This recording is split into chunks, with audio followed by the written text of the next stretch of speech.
ஐயப்பனின் பிறப்பு.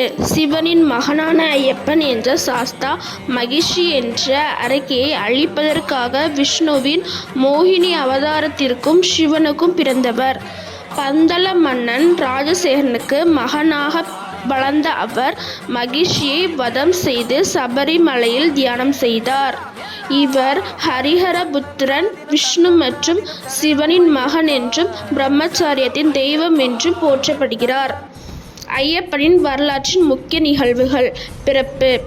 மகிஷாசுரனின் சகோதரியான மகிஷி சிவனுக்கும் விஷ்ணுவின் மோகினி வடிவத்திற்கும் பிறக்கும் குழந்தையால் மட்டுமே தனக்கு மரணம் நிகழ வேண்டும் என வரம் பெற்றிருந்தாள்.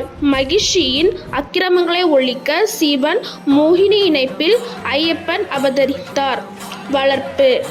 குழந்தை ஐயப்பன் பம்பை நதிக்கரையில் பந்தள மன்னன் ராஜசேகரனால் கண்டெடுக்கப்பட்டு மணிகண்டன் என பெயரிடப்பட்டு வளர்க்கப்பட்டார். மகிஷியின் வதம். மணிகண்டன் வளர்ந்த மகிஷியுடன் போர் புரிந்து அவளை வதம் செய்தார். சபரிமலை. அரக்கியை அழித்த பிறகு அவர் தவம் செய்த இடமே சபரிமலை என கூறப்படுகிறது. வழிபாடு.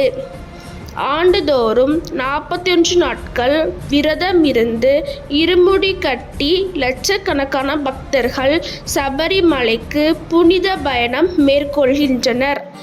ஐயப்பன் உண்மை, நீதி மற்றும் ஒழுக்கத்தின் அடையாளமாக வழங்கப்படுகிறார்.